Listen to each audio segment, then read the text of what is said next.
Before we dive into today's unbelievable story, make sure to hit that subscribe button and join our Brave Animals family, where the most heart-stirring, jaw-dropping tales of animal heroism come to life every single week.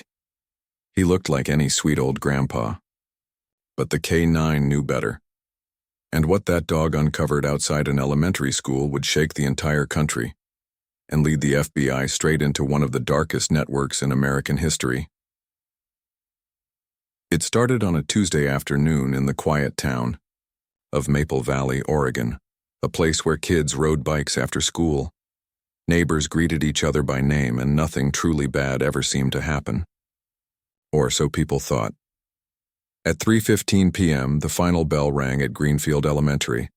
Backpacks bounced as kids poured from the brick building, running into the arms of parents and grandparents waiting by the curb. Among them was 8-year-old Emma Harper, a shy, artistic girl with freckles and a habit of humming Taylor Swift songs under her breath. And as always, Grandpa Bill was waiting for her. He wore his classic tweed cap, leaned on a carved wooden cane, and waved with the same warm smile he gave every single day. Everyone knew him, the kindly old man who told stories to kids in the park and handed out butterscotch candies from his pocket. But that day, someone new was standing watch at the school. Rocco, a Belgian Malinois K9 officer, part of a pilot safety program implemented after a statewide push for K9-assisted school security.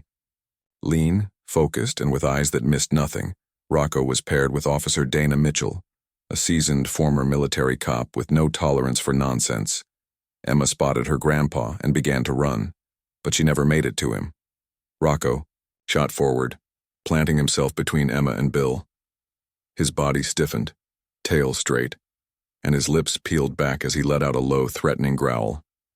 Everyone froze. "Easy, Rocco," Officer Mitchell said, grabbing the leash. "It's okay, boy, that's just her grandpa." But Rocco wouldn't budge. He barked. Once, loud, sharp, then again, and again. People turned. Conversations stopped. Phones came out. Grandpa Bill raised his hands, confused, his voice calm. There a problem, officer?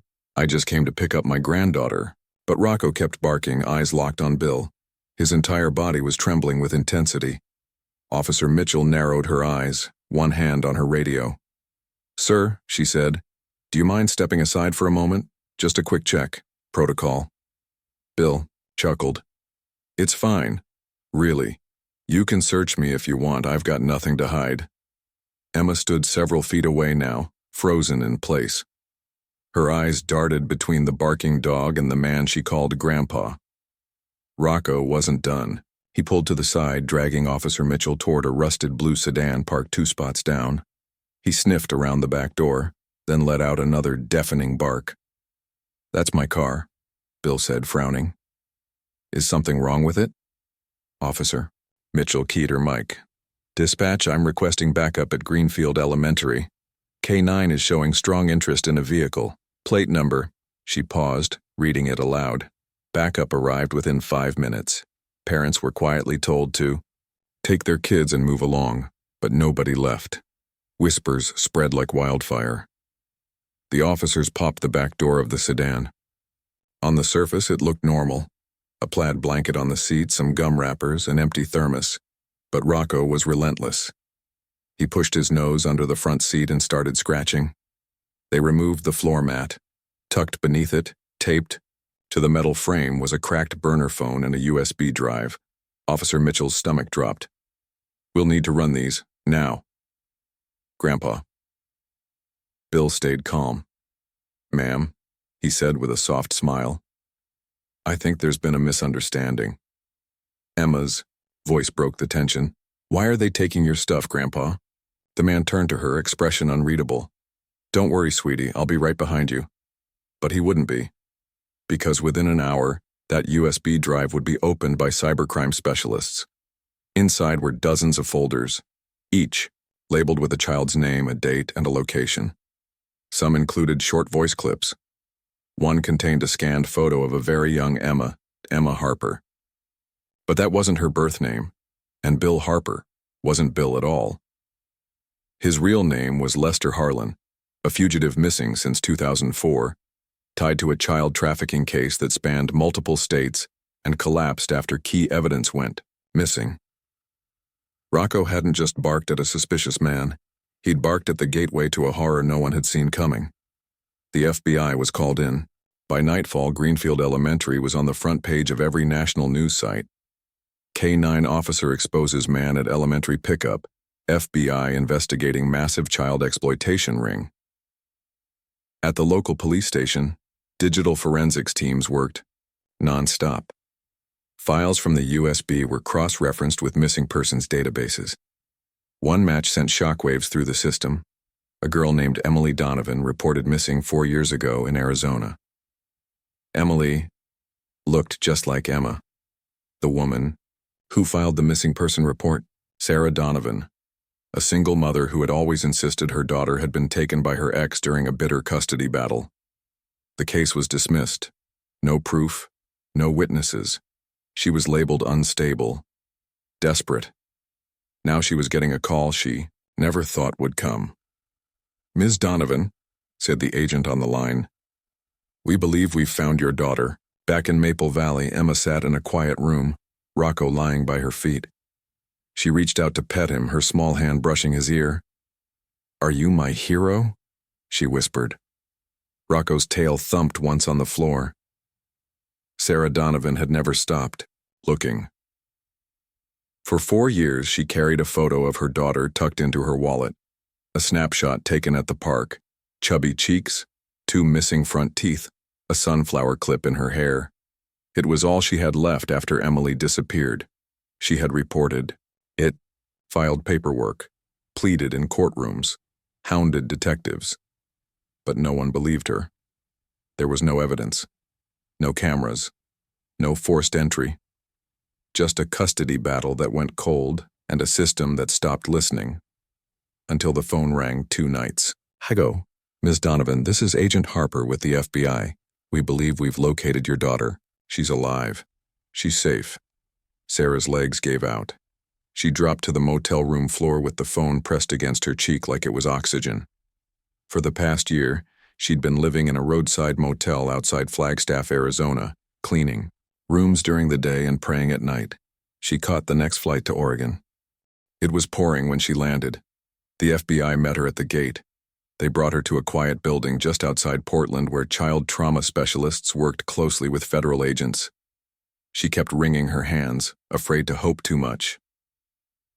Inside, behind a one-way mirror, she saw her, a little girl sitting cross-legged on a blue rug, drawing with crayons, petting a big dog lying beside her. The dog lifted his head and stared straight at the glass. "That's Rocco," said Agent Harper. "He's the reason any of this was uncovered." Sarah couldn't stop crying. Her baby was right there, and yet she hesitated. "She doesn't know me, does she?" Agent Harper nodded. "Not yet, but she's okay, and she's asking questions." The room was silent for a long time. "She's been going by the name Emma Harper," the agent said gently. "It's what the man who took her used. He had fake documents, a forged birth certificate, the whole thing. But we ran DNA confirmation. Last night, she's your daughter.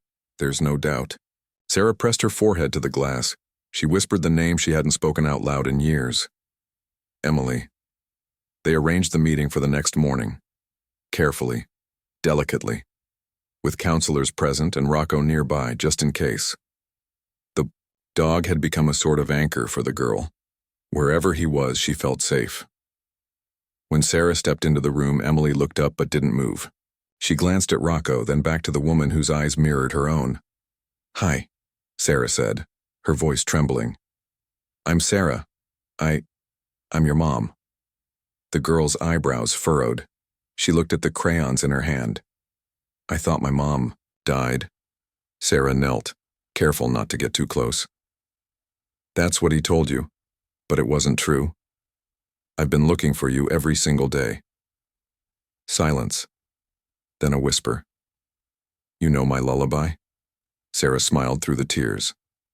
"Hush, little baby, don't say a word," Emily gasped. "Mama's gonna buy you a mockingbird." The girl dropped her crayon and crawled slowly into Sarah's arms. No screaming. No big moment. Just a soft collapse into warmth that had been stolen from her for too long. Behind the glass, Agent Harper lowered his head.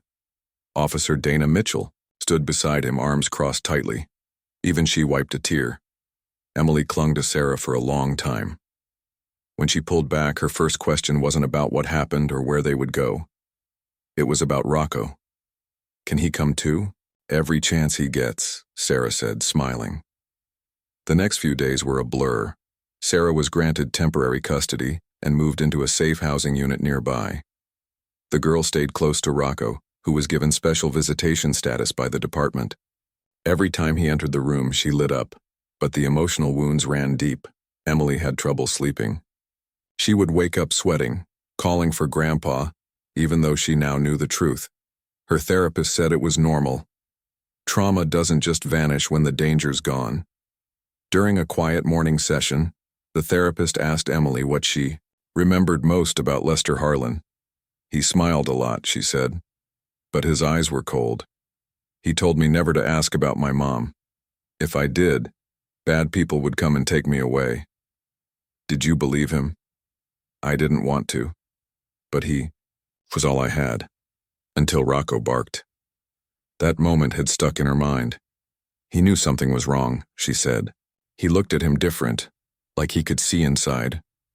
The USB files were now in the hands of a federal task force. They confirmed links to at least 6 other children, 2 of whom were still missing.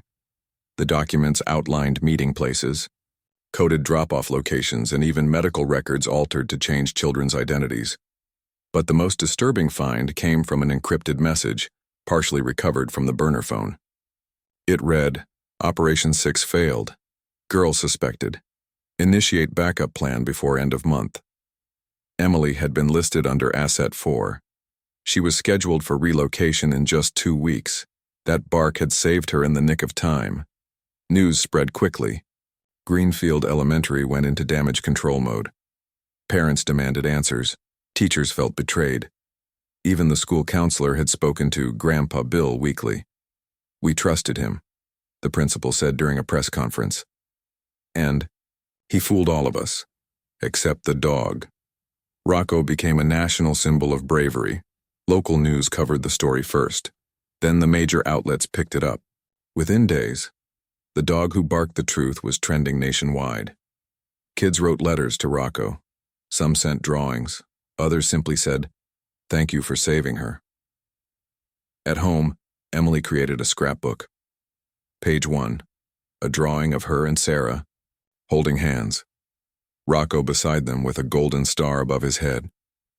Page 2, a crayon note that read, "I am not afraid anymore."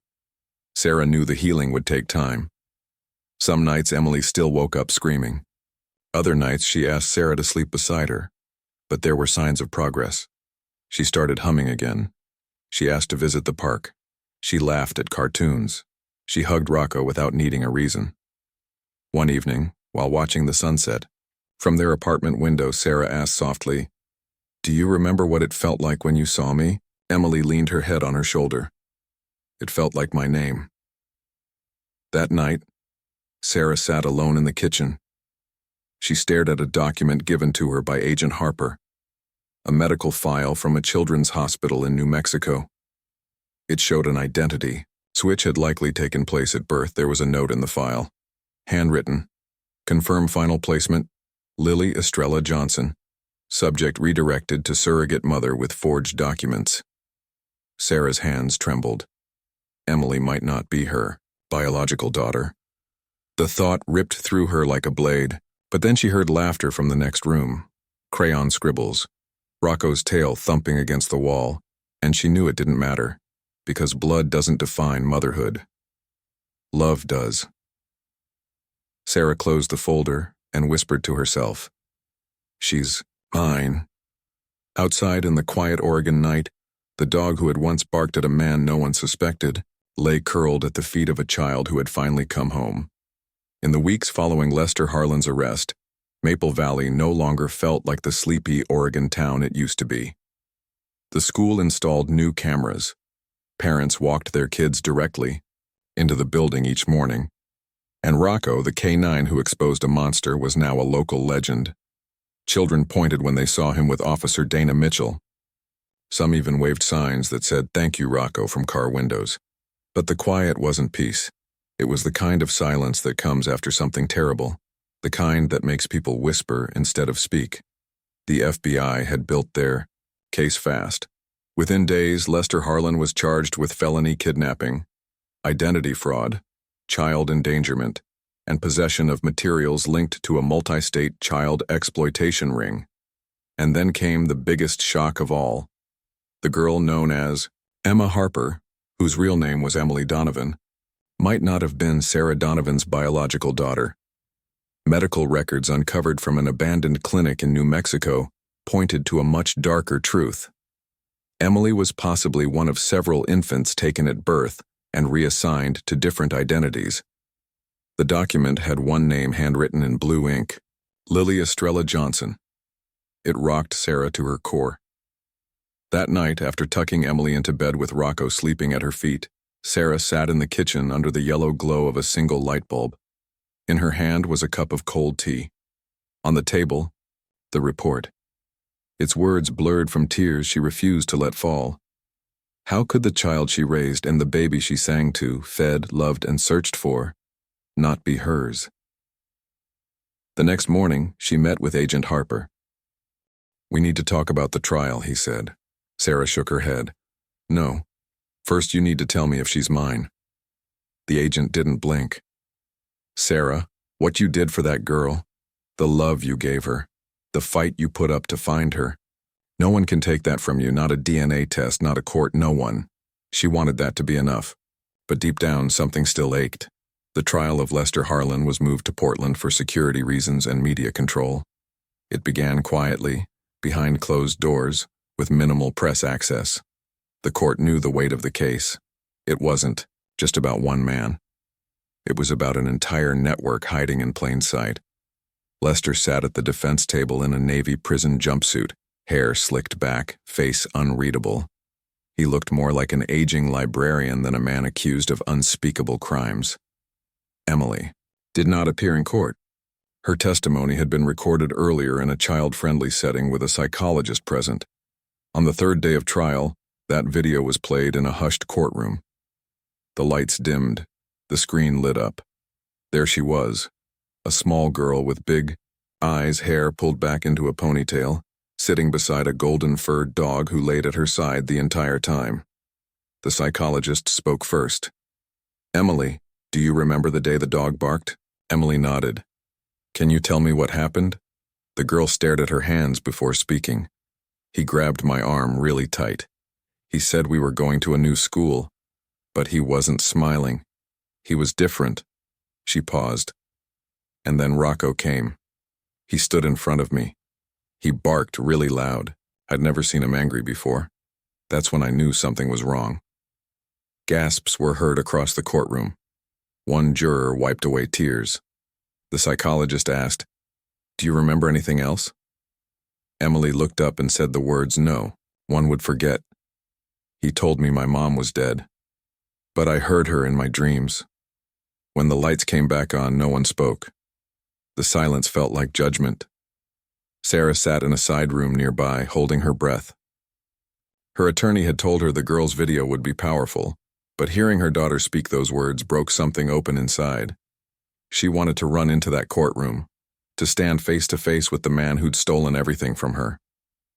But she stayed seated, clutching the small drawing Emily made of their family, her, Rocco, and Sarah, standing under a bright sun. Back in court, the defense made its move. They argued that Lester suffered from undiagnosed schizophrenia. They brought in old medical records, questionable evaluations from past institutions, and character witnesses from decades ago. But the prosecution had more. They brought in forensic, IT analysts, voice identification experts, and federal agents who tracked Lester's movements across 4 states. Every hotel booking, every burner phone, every payment made in cash. The most damning piece was a recovered email draft saved on a corrupted flash drive. It read, "If the child resists, use Protocol 6, new paperwork ready. Transfer planned for Colorado Springs, No mistakes this time.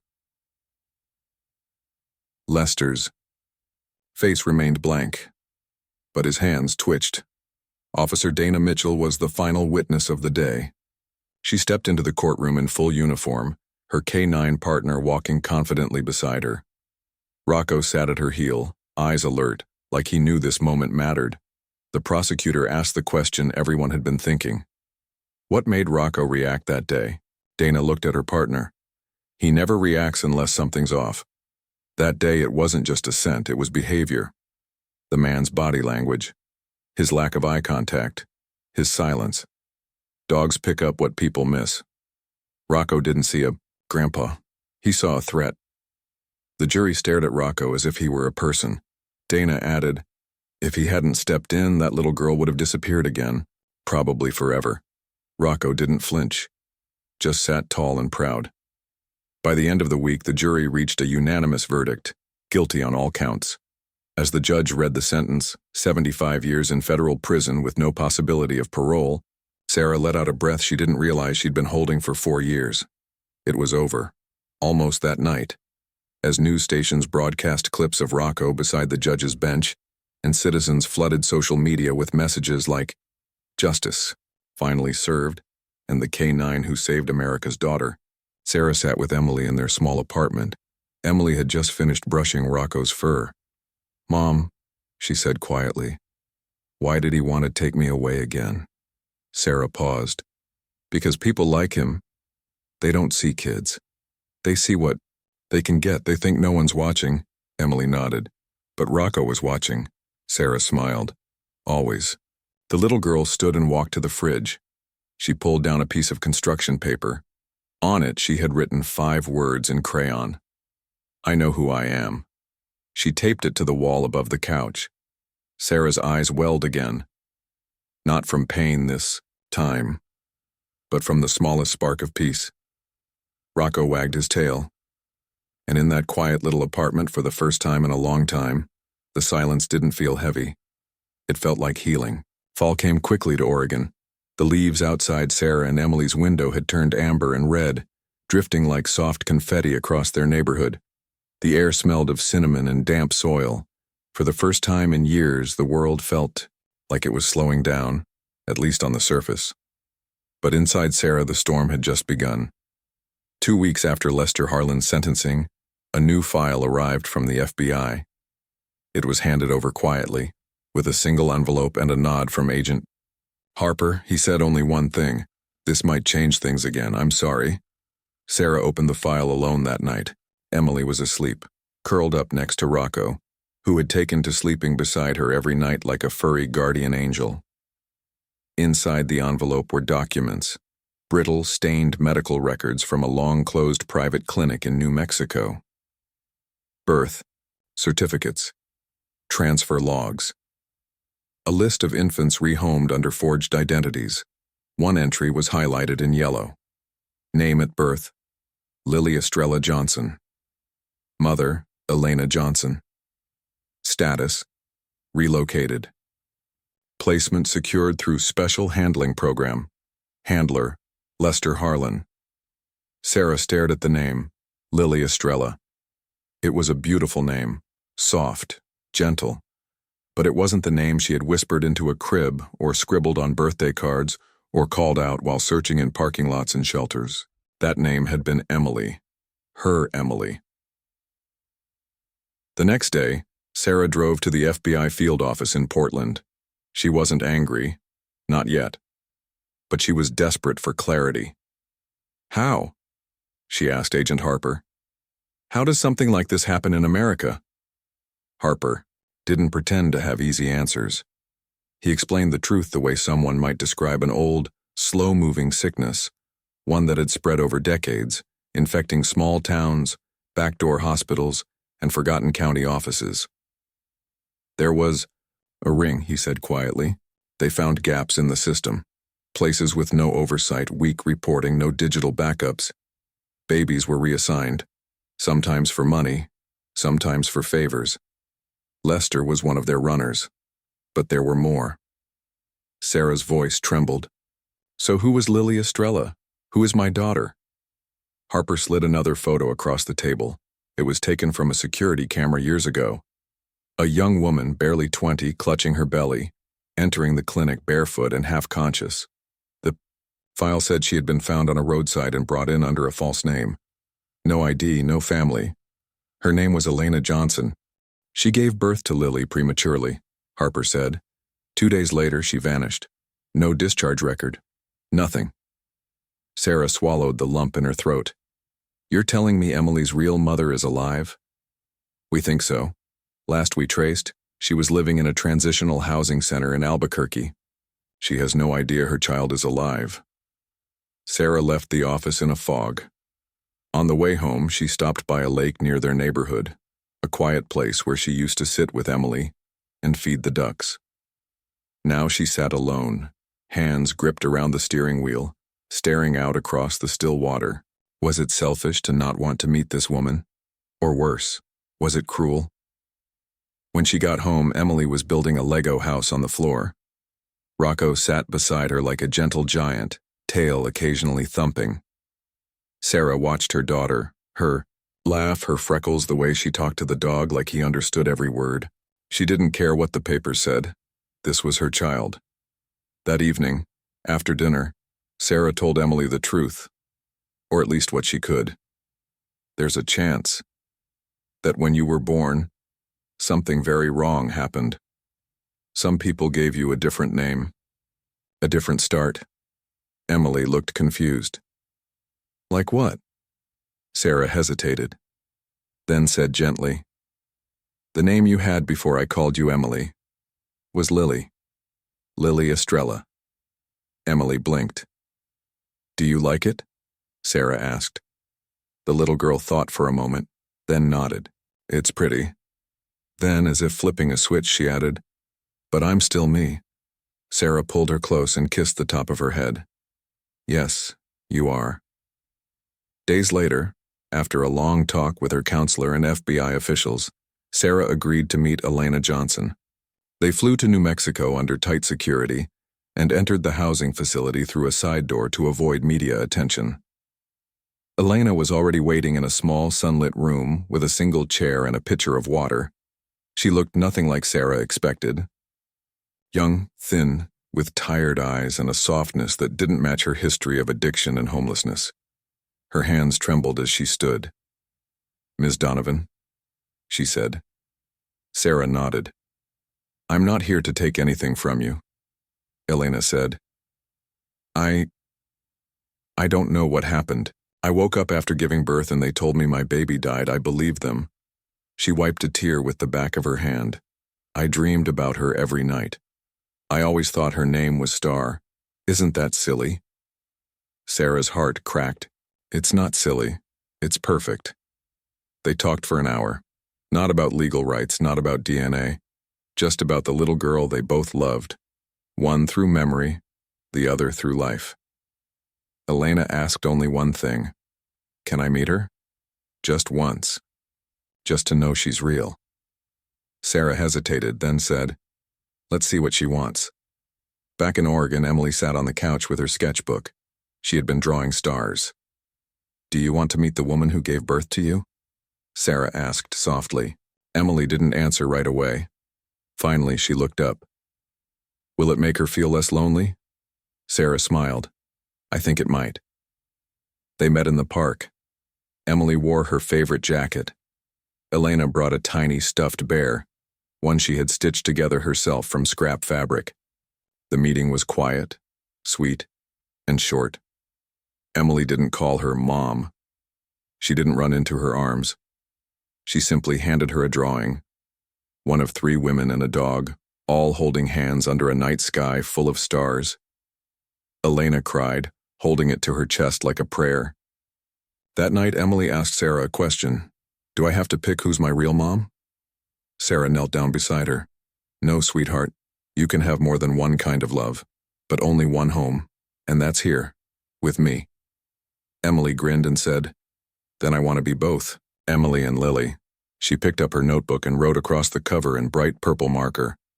My name is Emily Lily Estrella, and this is my story. Rocco barked softly from the hallway. almost like he approved. Outside, the leaves kept falling. But inside their little apartment, things were finally beginning to grow. Rocco's face was everywhere.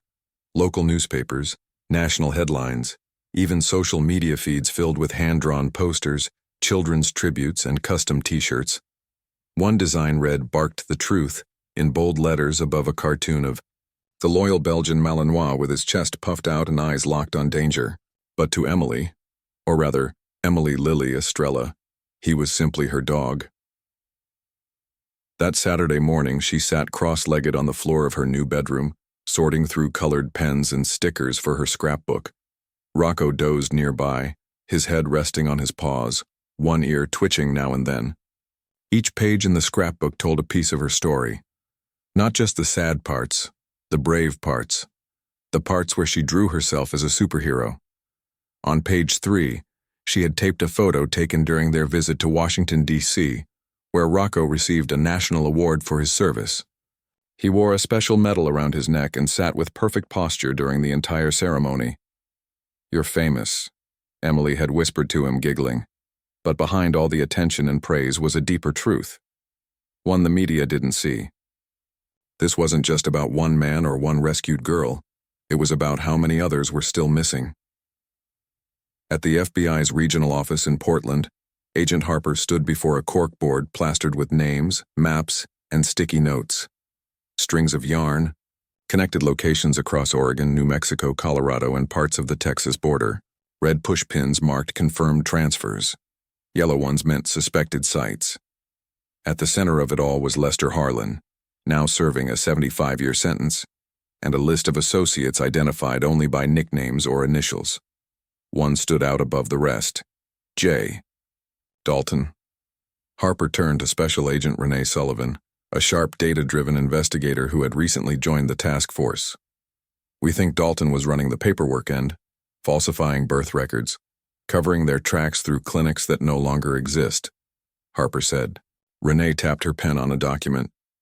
"There's a property in Idaho, old midwife center shut down in 2011. Bank statements show rental activity tied to one of Dalton's aliases last year. No paper trail since." Harper nodded. "We go there. Quietly. I don't want another media circus." While federal agents were planning their next move, Sarah was trying to give her daughter a sense of normalcy. Emily had started at a new school, a smaller, art-focused charter program where no one asked about her past. Just her favorite color, her favorite snack, and how good she was at drawing animals. Still, the transition wasn't easy. Some mornings she clung to Sarah's hand, afraid to walk into class. On others, she clutched Rocco's collar until she saw her teacher's familiar smile. Sarah didn't push her. She knew trauma didn't vanish with time, and it just changed shape. What helped the most was the idea Emily had one night while brushing Rocco's fur. "I want to help other kids, like me. What if we made a video?" she asked. Sarah looked at her. "What kind of video?" "One that tells kids to trust their feelings, that it's okay to speak up, even if no one listens at first." The next day, Sarah emailed a local nonprofit that worked with child abuse prevention programs. Within a week, they had a film crew set up in their living room. Emily sat in front of the camera, cross-legged on the carpet, Rocco beside her. She looked directly into the lens and said, "Hi, my name is Emily Lily Estrella, and something bad happened to me once. But I'm okay now, because someone listened. His name is Rocco. He's a dog, but he knew the truth before anyone else." She paused. "If something feels wrong, tell someone. Even if they don't believe you, tell again and again, because someone will listen, I promise." The video was just 2 minutes long, but it reached over 2 million views in less than a week. Parents across the country shared it with captions like, "Every school should see this," and "This little girl speaks the truth better than most adults." The nonprofit's director called Sarah personally. "We've never had this kind of response. Your daughter is changing lives." But not all the feedback was positive. One morning, Sarah opened their mailbox to find an envelope with no return. Addressed inside was a blurry photograph, an old snapshot of a woman holding a baby.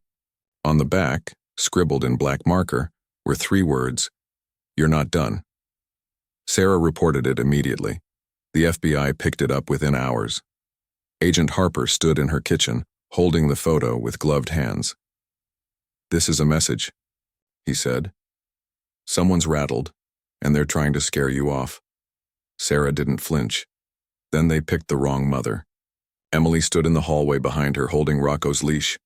"Are we in danger?" she asked quietly. Sarah turned around, knelt, and looked her in the eyes. "We're protected, and we're not alone." That weekend, a new lead came in from Idaho. Agents raided the old midwife center.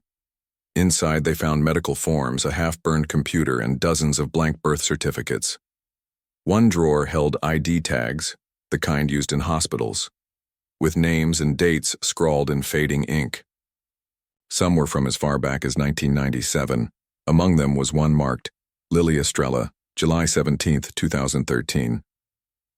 Harper drove straight to Oregon with the evidence. He met Sarah and Emily at the safe house they were temporarily moved into. He didn't say much. "Just handed over the tag." Emily turned it over in her hands. "It's like a piece of a puzzle," she said. Harper smiled. "It is, and you're helping us solve it." Later that night, Sarah tucked Emily into bed and sat beside her as she stared at the hospital tag on her nightstand. "Do you wish I never told you?" Sarah asked gently. Emily shook her head. "No. I think knowing makes me stronger." She reached out and took Sarah's hand. "You're still my mom, but now I know I was loved before you too." Sarah blinked back tears. "You always were." Outside, Rocco stood on alert by the door, his ears pricked toward the darkness. Somewhere beyond the hills, other kids were still waiting. Still, hiding inside false names, missing records, and forgotten towns, but not for long, because the truth had a voice now. And it barked louder than fear. 3 months had passed since the hospital ID tag was found. 3 months since Emily Lily Estrella learned that the name on her birth record wasn't just a piece of paper, but a piece of herself that had been stolen, then recovered, piece by painful piece. And in those 3 months, something remarkable had happened. She started sleeping through the night. It didn't happen all at once. There were still moments of fear, of waking up unsure of where she was, of clutching Rocco's fur like a lifeline. But each time, she needed less reassurance. Each night, the shadows in her mind lost a little more power. It was spring again in Oregon, and for the first time in years, everything felt new in a way that wasn't terrifying. It was freeing. Emily had just turned 9. At her birthday party, held in the backyard of their new home, a modest but cozy house on a quiet street, she wore a tiara made of paper stars and a name tag that read, Emily Lily. A dozen neighborhood kids came, none of whom asked about her past. They only wanted to know if Rocco could do any tricks. He couldn't. But he barked on command, and that was enough. Sarah watched her daughter from the porch, heart full. She had been through so many versions of herself over the years, hopeful, mother, desperate searcher, broken woman, fighter, protector. But today she was simply mom. And that word finally felt whole. Inside the house, a small wooden box sat on the kitchen counter. It contained letters, handwritten ones, from other parents, foster kids, and even a few anonymous adults who had seen Emily's video. One read, "Your daughter helped me find the courage to tell someone what happened to me 30 years ago. She gave me back my voice." Another, "I saw her video and realized something about my own child's behavior. Turns out he was being hurt by someone we trusted. Because of your little girl, we stopped it in time." The video had now reached over 5 million views. And then came the email. From a woman named Melissa Reyes, a producer from a national morning show in New York. They wanted to fly Emily, Sarah, and Rocco to Manhattan for an interview. Sarah hesitated at first. She wasn't looking for fame. But the more she thought about it, the more she realized what Emily had already accepted. This story wasn't just theirs anymore. So, 1 week later, they sat in the green room of a major television studio. Emily wore her favorite purple sweater. and sat on a couch beside Rocco, who was now a certified therapy dog. Sarah sipped lukewarm coffee, nerves buzzing. When they were called to set, Emily didn't flinch. The host smiled warmly and leaned in. Emily, when you look back at everything you've been through, what do you think helped you the most? Emily looked at Rocco, then her mom. Knowing I wasn't alone, she said, even when I felt invisible. Rocco didn't let me disappear. The host nodded. Do you have a message for other kids out there who might be going through something scary? Emily turned to the camera. You're not broken, she said softly. You're not bad, and you're not alone. Even if the people who hurt you seem nice to everyone else, trust your heart. It always knows. The audience was silent. Then applause erupted. Even the camera crew had tears in their eyes. Backstage, a producer approached Sarah with a stack of books. Publishing houses were already reaching out with offers. But Sarah wasn't thinking about book deals. She was thinking about how far they'd come. About the girl who once trembled at shadows now lighting up a stage. About the dog who refused to back down from a lie. That night, back in their hotel, Emily and Sarah sat on the bed eating peanut butter sandwiches because room service had messed up their order and they were too tired to argue. Emily looked out the window at the city skyline. Mom, she said, do you think I'll ever forget what happened? Sarah paused. No, she said. But I think it'll stop hurting. The same way. Emily was quiet. Then with childlike certainty she whispered, I'm glad it happened. Sarah blinked. Why, honey? Because if it didn't, I wouldn't have met Rocco, or helped those other kids, or found out I'm really strong. Sarah kissed the top of her head. You are. Stronger than most grown-ups. The next morning the headlines read, The Girl Who Spoke and the Dog Who Barked the Truth. Their story became a touchstone across the country. Legislation was introduced in several states to mandate trauma-informed canine units in schools. A new, nonprofit was launched in Emily's name, Voice Within. Its mission? To train service dogs for children recovering from trauma. Emily and Rocco were the poster pair. Literally. Billboards in major cities showed a photo of the two of them sitting side by side, with the words, Listen to your heart, and trust those who bark for you when you can't. A year later, Emily returned to Greenfield Elementary. Not as a student, she was now in a private school where she flourished, but as a guest speaker. She stood in front of a gym full of kids and held up her scrapbook. This is my story, she said. But parts of it belong to you too. Rocco sat at her side, calm and attentive. I used to be scared to talk, she continued, because I thought no one would believe me. But I was wrong. The truth is always listening. You just have to speak it. The kids clapped. Some cried. One little boy stood up and asked, Can Rocco be my dog too? Emily smiled. He already is.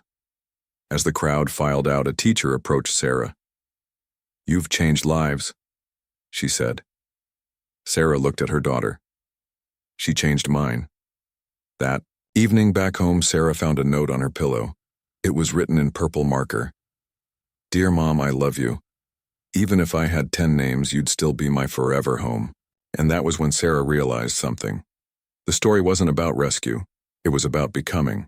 About taking the pieces of something broken, a name, a girl, a bark in the dark, and making something whole again. Emily would never be the same little girl she once was. She was something more. And Rocco, he wasn't just a dog anymore. He was a reminder that when no one listens, someone always does. And now we ask you, what would you do if a child near you whispered the truth no one else wanted to hear? Would you listen, like a hero with fur did when no one else dared to?